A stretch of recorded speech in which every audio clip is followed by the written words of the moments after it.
Hello student, इस video में हम आज करने वाले हैं एएमयू पैरामेडिकल केमिस्ट्री के पीवाईक्यू। लास्ट वीडियो में मैंने अपने बीएससी नर्सिंग के बायोलॉजी के और एएमयू पैरामेडिकल के बायोलॉजी के पीवाईक्यूज़ को कंप्लीट करा चुकी हूँ।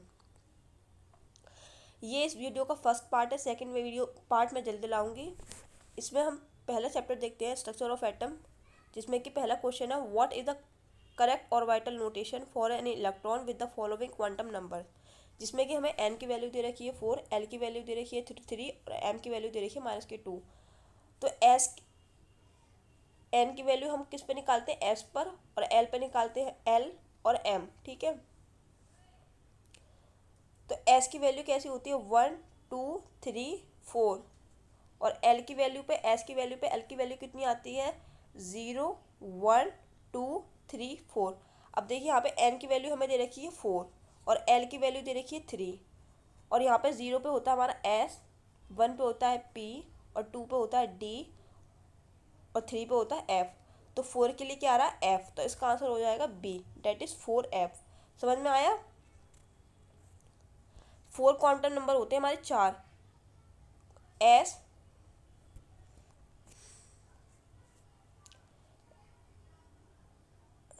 एन, एल और एम, और एक होता है spin quantum number. Next question है what is the de Broglie wavelength in metres of a pitched baseball with a mass of 120 gram and speed of 44 metre second. तो डी ब्रोगली वेवलेंथ निकालने के लिए हमें सबसे पहले क्या पता होना चाहिए, उसकी फॉर्मूला। तो डी ब्रोगली वेवलेंथ का फॉर्मूला होता है lambda is equal to h p, और पी को ही हम क्या कहते हैं, मोमेंटम। पी क्या होता है हमारा मोमेंटम, और पी का फॉर्मूला क्या होता है एम बी। तो lambda is equal to m b. थोड़ा राइटिंग को इग्नोर करिएगा। तो यहाँ पर हमें क्या निकालना है, वेवलेंथ निकालना है। लैम्डा एच की वैल्यू हमें मालूम है, प्लैंक कांस्टेंट। एम हमें दे रखा है 120 ग्राम, और स्पीड भी हमें दे रखी है 44.7। पर जो मास दे रखा है हमारा वो हमें ग्राम में दे रखा है, तो हमें उसको पहले कन्वर्ट करना पड़ेगा किलोग्राम में। तो किलोग्राम में कन्वर्ट करने के लिए क्या करते हैं, हम 1000 से डिवाइड करते हैं। पहले मैं बताती हूँ स्टार्टिंग से। जैसे कि हमें मास दे रखा है कितना 120 ग्राम, तो ग्राम को हम किलोग्राम में चेंज करते हैं, तो 1000 से डिवाइड करते हैं तो कितना हो जाएगा 10⁻⁻के किलोग्राम। और हमें जो स्पीड दे रखी है v, वो हमारी SI यूनिट में दे रखी है, जो कितनी दे रखी है 4.7 मीटर पर सेकेंड। तो हम फॉर्मूला लगाते हैं lambda is equal to h upon m b. H की वैल्यू कितनी होती है 6.634 इंटू 10⁻⁻34। कितनी होती है, lambda is equal to 6.634 -34 kilogram joule second. और मास की वैल्यू हमने किलोग्राम में चेंज कर ली है 120 इंटू 10⁻⁻3, और वेलोसिटी हमारी दे रखी है 4.47 मीटर पर सेकेंड। जब हम इसको सॉल्व करेंगे तो इसका आंसर हो जाएगा 1.24 इंटू -34, डेट इज सी। आप इसको जरूर सॉल्व करके देखिएगा। थर्ड क्वेश्चन देखते हैं हम, which of the following statement is false. पहला स्टेटमेंट देखते हैं हम, the wave with larger amplitude and has greater intensity. False बताना है हमें। The wave with larger amplitude and greater intensity, ये तो हमारा ट्रू हो गया, क्योंकि जो इंटेंसिटी होती है वो एम्पलीट्यूड के स्क्वायर पर डिपेंड करता है। जितना ज़्यादा एम्पलीट्यूड बढ़ेगा उतना हमारा जो इंटेंसिटी है वो इंक्रीज होगा। The wave with shorter wavelength has the higher energy, ये भी ट्रू है। तो एनर्जी का फॉर्मूला क्या होता है, E is equal to SC by lambda. तो जितनी शॉर्टर वेवलेंथ होगी हमारी एनर्जी उतनी ज़्यादा होगी, तो ये तो सही हो गया। ये दोनों तो सही हो गए, ए और बी। अब सी देखते हैं हम, the wave with longer wavelength and higher energy false, ये गलत हो गया। क्यों, क्योंकि जितनी ये मैंने बताया कि एनर्जी जितनी ज़्यादा और वेवलेंथ उतनी कम, तो लॉन्गर वेवलेंथ ये गलत हो गया। The wave with higher energy and high frequency true. तो जो एनर्जी हमारी फ्रीक्वेंसी से कैसे रिलेट करती है, E is equal to H F. तो इसका आंसर हो जाएगा C, that is the wave with longer wavelength and high energy. और हम देखते हैं next question, which of the following statement is correct. S orbital of each shell of spherical shape and it equal size false. जो S orbital होते हैं spherical shape के तो होते हैं, पर इक्वल साइज के नहीं होते, अनइक्वल साइज के होते हैं। नेक्स्ट देखते हैं हम, s orbital of outer shell is of larger size with equal probability throughout of sphere. गलत। लार्जर साइज के तो होते हैं पर इक्वल प्रोबेबिलिटी नहीं होती है, इसमें हमें अनइक्वल प्रोबेबिलिटी फाइंड होती है। S orbital of outer shell has several region of high probability separated by surface of zero probability true। ये हमारा सही है।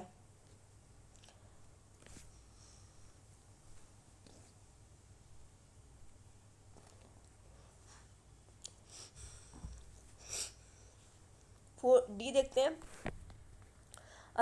Three s orbital has three region of high probability and three spherical nodes. ये देखते हैं इसमें three spherical nodes पाई जाती हैं। अब हमने नोड्स का फॉर्मूला क्या होता है, रेडियल नोड्स का जो होता है हमारा n minus L minus one. यहाँ पे हमें n की वैल्यू कितनी दे रखी है, 3, और l की वैल्यू s के लिए कितनी हो जाएगी, s p d f 1 0 1 2 3। s के लिए हमारी l की वैल्यू कितनी होती है, 0, तो 3 माइनस 0 माइनस 1, तो कितना हो जाएगा 2।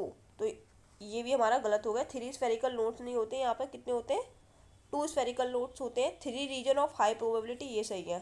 तो इसका आंसर हो जाएगा ऑप्शन सी, जो कि करेक्ट आंसर है। S orbital of outer shell has several region of high probability separated by a zero surface of zero probability.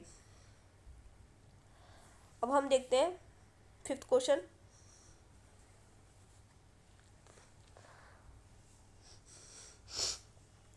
The wavelength of 100 nanometre corresponds to. तो इसकी यूनिट बतानी कितने किसके इक्वल होगी। तो वेवलेंथ हमारी कितनी दे रखी है, 100 नैनोमीटर्स। तो पहले हम इसको मीटर्स में चेंज करेंगे। नैनोमीटर्स को मीटर में चेंज करते हैं तो क्या करते हैं, 10 की पावर माइनस के 10 का मल्टीप्लाई करते हैं, नहीं सॉरी 9 का। तो मीटर में तो इतना आ गया हमारा 10 की पावर -9, और इसको हम क्या करेंगे, 10 की पावर जब सॉल्व करेंगे तो कितना आ जाएगा हमारा 10 की पावर माइनस के 7 मीटर। और जब हम इसको मीटर में चेंज अब हम देखते हैं सेंटीमीटर वाला सही है ना सही। तो हम जब इसको सेंटीमीटर में चेंज करते हैं तो 100 का मल्टीप्लाई करते हैं, 10 की पावर माइनस के 7 इंटू 100, तो कितना आ जाता है हमारा 10 की पावर माइनस के 5। तो सेंटीमीटर में जो हमारी यूनिट आ रही है वो आ रही है हमारी 10 की पावर माइनस के 5। तो इसलिए हमारा जो आंसर है ए और बी गलत है। अब हम करेंगे इसको फ्रीक्वेंसी में चेंज। तो फ्रीक्वेंसी में हमारा जो वेवलेंथ के साथ रिलेशन होता है वो क्या होता है हमारा,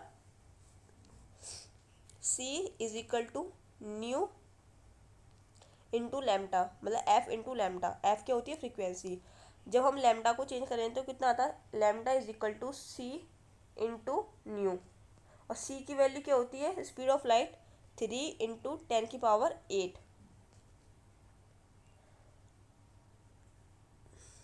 और यहाँ से हमारा जो लैम्डा है वो कितना आ जाता है हमारा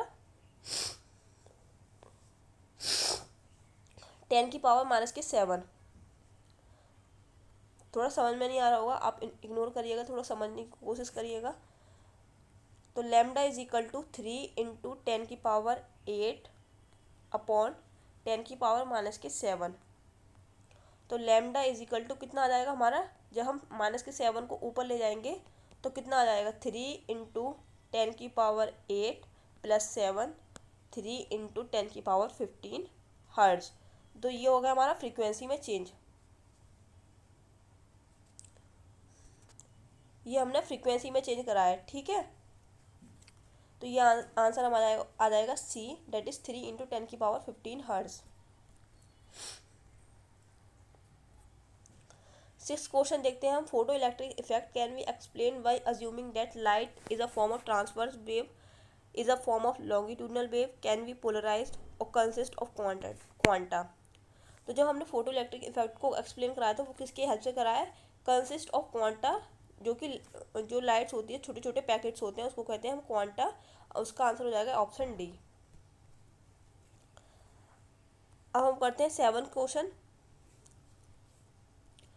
calculate D Broglie wavelength of an electron travelling of 1% of speed of lights. तो हमें डी ब्रोगली वेवलेंथ निकालनी है किसकी? इलेक्ट्रॉन्स की, जो कि ट्रेवल कर रही है 1% ऑफ स्पीड्स ऑफ लाइट। तो हमें जैसे कि मालूम है डी ब्रोगली वेवलेंथ का फॉर्मूला क्या होता है? Lambda is equal to H by P. तो lambda is equal to H by P क्या होता है? मोमेंटम होता है हमारा। तो मोमेंटम का फॉर्मूला कितना होता है? एम इंटू वी, मतलब मास इंटू वेलोसिटी। तो हमें मास कितना दे रखा है? इलेक्ट्रॉन दे रखा है। तो इलेक्ट्रॉन का हमें यहाँ पे मास लिखना होगा। तो इलेक्ट्रॉन का मास कितना होता है? 9.1 इंटू 10⁻⁻31। जो भी हमें यूनिट यहाँ पर लिखनी होगी वो सब ऐसा यूनिट में लिखनी होगी। और यहाँ पे अब हम यहाँ पर निकालते हैं स्पीड। स्पीड कितनी दे रखी है हमारी? वेलोसिटी दे रखी है 1% ऑफ स्पीड ऑफ लाइट। और स्पीड ऑफ लाइट कितनी होती है? 3 × 10⁸। 1% दे रखा है। तो जब हम इसको सॉल्व करेंगे तो कितना आ जाएगा? 1% का 1/100% को जब हम चेंज करेंगे इंटू 3 × 10⁸, तो कितना हो जाएगा? 3 × 10⁶। तो जो हमारी वी आई है, जो हमने सॉल्व करा है, वो कितना आ जाएगा? 3 × 10⁶। जब हम फॉर्मूले में लगाएंगे lambda is equal to h क्या होता है हमारा यहाँ पे? Planck constant. उसकी यूनिट कितनी होती है? 6.6 इंटू 10⁻⁻34 जूल सेकेंड। और मास कितना आ जाएगा हमारा? 9.1 इंटू 10⁻⁻31 इंटू 3 × 10⁶। जब हम इसको सॉल्व करेंगे तो इसका आंसर आ जाएगा हमारा 2.42 इंटू 10⁻⁻10। That is B. आप सॉल्व करके इसको घर पे जरूर देखिएगा।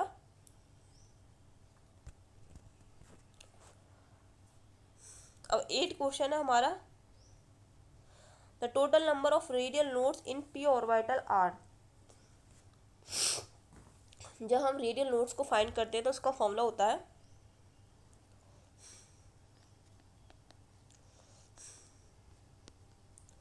n minus l minus 1। तो हमारा n की वैल्यू क्या दे रखी है? 4। और l की वैल्यू p के लिए कितनी हो जाएगी? अभी मैंने बताया था s p d f।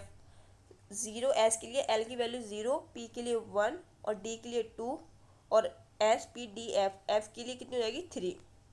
तो p दे रखा है, तो p के लिए हमारी जो l की वैल्यू कितनी हो जाएगी? -1 और -1। तो 4 - 2 इज इक्वल टू कितना हो जाएगा? 2। तो आंसर कितना आ जाएगा हमारा? 2। That is option A 2। अब हमारे स्ट्रक्चर ऑफ एटम के सारे क्वेश्चंस कंप्लीट हो चुके हैं। अब हम करेंगे पीरियोडिक टेबल के।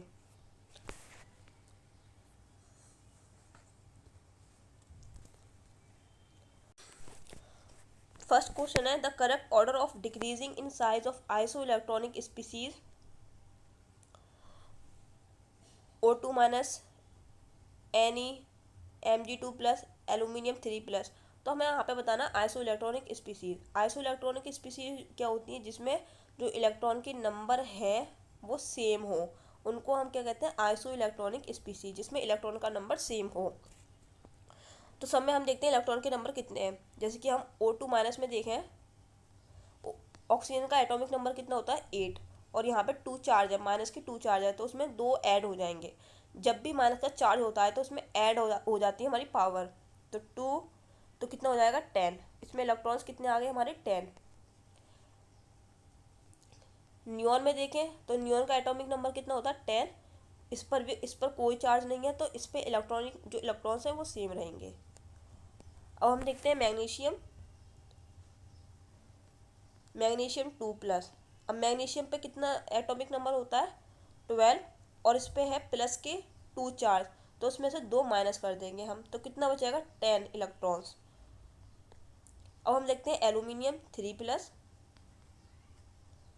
तो इस पर कितना एटॉमिक नंबर होता है 13, और प्लस के 3 चार्ज है इस पर, तो हम इसमें से 3 माइनस कर देंगे, तो कितना हो जाएंगे हमारे 10 इलेक्ट्रॉन्स।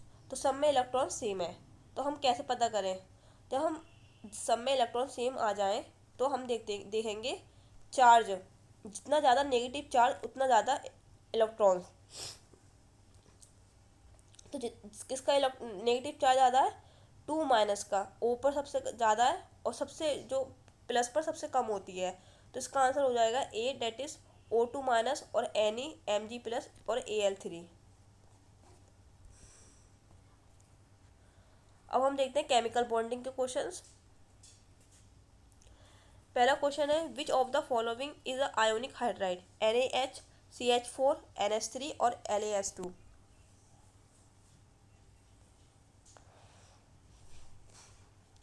तो आयोनिक हाइड्राइड होते क्या? आयोनिक हाइड्राइड वो होते हैं जो फॉर्म होते हैं किससे? इलेक्ट्रोपॉजिटिव एलिमेंट से और हाइड्रोजन से। तो इलेक्ट्रोपॉजिटिव एलिमेंट कौन कौन से होते हैं? एक तो हमारे होते हैं एल्कली मेटल, और एक होते वो हमारे फॉर्म एल्कलाइन अर्थ मेटल से, एल्कलाइन अर्थ मेटल से। तो हम देख लेते हैं किसमें एल्कली मेटल है। LaS2 नो, ये हमारा होता है हमारा मेटालिक और इंटरस्टिशियल हाइड्राइड होता है। LaS2 क्या होता है हमारा? Metallic and interstitial hydride. ये हमारा आयोनिक हाइड्राइड नहीं होता है, इंटरस्टिशियल हाइड्राइड। NH3 और CH4 क्या होते हैं हमारे? ये होते हैं हमारे कोवेलेंट हाइड्राइड, जो कि कोवेलेंट बॉन्ड से बनते हैं, कोवेलेंट हाइड्राइड। और NaS हम देखते हैं सोडियम। सोडियम हमारा क्या? एक इलेक्ट्रोपॉजिटिव एलिमेंट है जो कि कहाँ पर आता है? एल्कली मेटल्स में। तो ये हमारा हो जाएगा आयोनिक हाइड्राइड। ध्यान रखना आयोनिक हाइड्राइड क्या होते हैं? जो कि इलेक्ट्रोपॉजिटिव एलिमेंट्स एल्कली और एल्कलाइन अर्थ मेटल से बनते हैं। अब हम देखते हैं the dipole moment of HCl कितना हो जाए।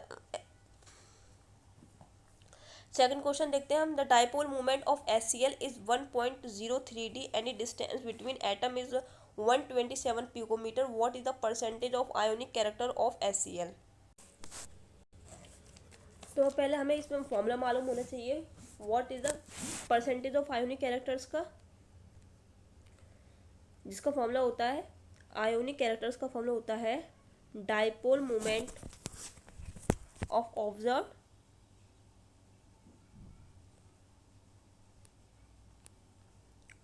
Observed upon dipole moment of theoretical into 100। तो ionic characters is equal to dipole moment of observe कितना दे रखा है हमारा? 1.03 d, 1.03 d। अब हमें थ्योरेटिकल का निकालना पड़ेगा पहले डायपोल मोमेंट।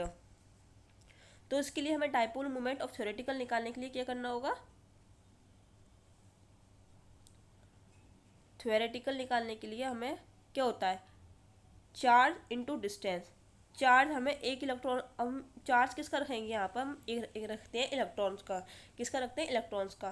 तो इलेक्ट्रॉन का चार्ज कितना होता है? 1.6 इंटू 10⁻⁻⁻⁻⁰ कूलाम। और डिस्टेंस हमें कितनी दे रखी है? It distance between atom is 127 picometre. तो इंटू 127, और पिकोमीटर को हम मीटर में चेंज करने के लिए क्या करते हैं? 10⁻⁻12 से मल्टीप्लाई करते हैं। तो 10⁻⁻12, जब हम इसको सॉल्व करते हैं तो इसका आंसर कितना आता है? 20.3.2 इंटू 10⁻⁻31। याद रखिएगा, मैं इसको इरेज करने वाली हूँ, और कूलाम मीटर में आता है। पर हम इसको, जो कूलाम मीटर में आया है, इसको हम किस में चेंज करेंगे? हम इसको करेंगे डीवाई में चेंज, ताकि जो ऑब्जर्व अपॉन थ्योरेटिकल है वो हमारा मल्टीप्लाई हो जाए, जो यूनिट है दोनों की सेम आ जाए। जब हम कूलाम मीटर को डीवाई में चेंज करते हैं तो हम डिवाइड करते हैं किसका? जब हम डिवाई से, मतलब डी से चेंज करते हैं कूलाम मीटर में, तो हम डिवाइड करते हैं किसका? 3.336 इंटू 10⁻⁻30 कूलाम। जो हमारी लास्ट यूनिट थी वो हमारा आंसर कितना आया था 23.2 इंटू 10⁻⁻31। तो हम उसको जब डिवाइड में चेंज करेंगे तो कितना आ जाएगा 23.2 इंटू 10⁻⁻30। इनको हम मतलब रुक जाएगी 31 आया था हमारा। जब हम इसको इस साइड ले जाएंगे यूनिट को तो ये यूनिट कितनी हो जाएगी -30। तो 23 इंटू -30 अपॉन 3.336 इंटू 10⁻⁻30। जब हम इसको सॉल्व करते हैं तो हमारा आंसर आता है 6 पॉइंट डिवाइड करके 6.0309। तो जब हम इस वैल्यू को, ये हमारी आ गई म्यू ऑब्जर्व थ्योरेटिकल आ गई। जब हम अपना निकालते हैं आयोनिक कैरेक्टर्स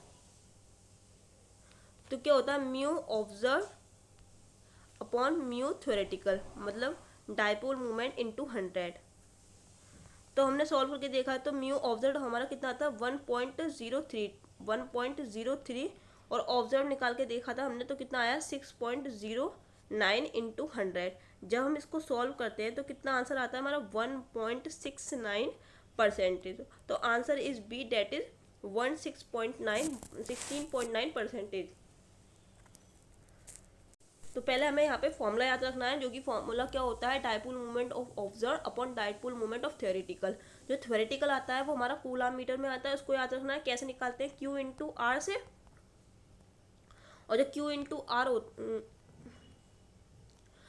इंटू आर हो उसको हमें किस में चेंज करना पड़ता है, डायपोल मोमेंट हमारा डिवाई में उसमें आता है, कूलम मीटर में आता है। तो कूलम मीटर से हमें किस में चेंज करना पड़ता है, डिवाई में। और डिवाई में चेंज करने के लिए हम किसका डिवाइड करते हैं 3.336 इंटू 10⁻⁻30 से हम मल्टीप्लाई करते हैं। उसके बाद हम उसकी वैल्यू को रख के आंसर ईजी निकाल सकते हैं। अब हम देखते हैं कि नेक्स्ट को दूसरा क्वेश्चन क्या है। The structure of O3 and N3-। तो O3 and N3-। तो O3 का जो स्ट्रक्चर होता है वो हमारा होता है बेंट स्ट्रक्चर, और N3 का याद रखना है आपको लीनियर स्ट्रक्चर होता है। N3 का ये स्ट्रक्चर होता है और O3 का ये, ठीक है। तो लीनियर, बेंट और लीनियर स्ट्रक्चर होता है। अब विच of the following ionic crystals has maximum distance between centre of cation and A9. तो मैक्सिमम डिस्टेंस हमें बतानी है किसके बीच में, कैटाइन और एनाइन के बीच में। तो जितना बड़ा कैटाइन होगा और एनाइन जितना लार्ज होगा उतनी ज़्यादा डिस्टेंस होगी। तो कैटाइन और एनाइन हमें क्या देखने पड़ेंगे, लार्ज। तो सीजियम फ्लोराइड पहले हम देखते हैं सीजियम फ्लोराइड में। तो सीजियम हमारा लार्जेस्ट कैटाइन है, फ्लोराइड हमारा स्मॉलेस्ट एनाइन है, तो ये तो गलत हो जाएगा। दूसरा हम देखते हैं लिथियम फ्लोराइड में। तो लिथियम हमारा क्या है, जो पीरियोडिक टेबल हुए है उसमें जो लिथियम आता है वो ऊपर की साइड आता है। तो स्मॉलेस्ट कैटाइन है हमारा लिथियम, और फ्लोराइड हमारा भी क्या है, स्मॉलेस्ट एनाइन है। तो ये भी नहीं होगा, डी भी नहीं होगा और ए भी नहीं होगा। अब हम देखते हैं Li आयोडाइड, लिथियम आयोडाइड। तो लिथियम हमारा स्मॉलेस्ट कैटाइन है और आयोडाइड हमारा लार्जेस्ट एनाइन है। तो ये भी नहीं होगा क्योंकि ये स्मॉलेस्ट और लार्जेस्ट। सीजियम आयोडाइड, तो सीजियम आयोडाइड में जो सीजियम है नीचे आता है, पीरियोडिक टेबल के नीचे, मतलब इसका एटॉमिक नंबर ज़्यादा होता है। तो सीजियम क्या हो जाएगा, और उसका साइज भी ज़्यादा होता है। तो सीजियम हमारा लार्जेस्ट कैटाइन और आयोडाइड भी हमारा क्या हो जाएगा, लार्जेस्ट एनाइन। सीजियम आयोडाइड में क्या हो जाएगा, सीजियम हमारा लार्जेस्ट कैटाइन है और आयोडाइड हमारा लार्जेस्ट एनाइन है। तो इसका आंसर क्या हो जाएगा, बी। अब हम देखते हैं bromine F3 bromine fluoride molecules का हमें शेप बताना है। तो ब्रोमीन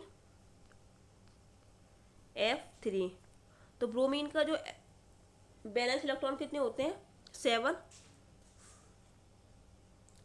तो 7 हम यहाँ पे इलेक्ट्रॉन बना लेते हैं, 1 2 3 4 5 6 7। तो और 3 तो जो इलेक्ट्रॉन्स होंगे फ्लोरीन के साथ बॉन्ड कर लेंगे, 1 2 3। तो इसमें हमारे जो है 2 लोन पेयर बचे हैं। 1 और 2। तो इसमें से जो 2 लोन के पेयर की वजह से इसका जो शेप हो जाएगा वो हो जाता है हमारा टी शेप्ड। तो इसका आंसर हो जाएगा ए, डेट इज टी शेप्ड। तो यहाँ पे मैंने अभी तक केमिकल बॉन्डिंग और पीरियोडिक टेबल और स्ट्रक्चर ऑफ एटम की जो पीवाईक्यू वो करा दी है।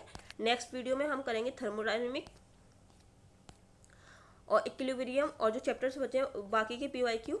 अगर आपको ये वीडियो अच्छा लगा हो तो इसको लाइक करें और नीचे कमेंट बॉक्स में जो भी आपकी क्यूरी हो मुझसे ज़रूर पूछा करें। और आपको इसका पीडीएफ चाहिए तो मेरे टेलीग्राम चैनल क्यूरिटी फिजियो पे इसको देख सकते हैं। And thank you for watching my video.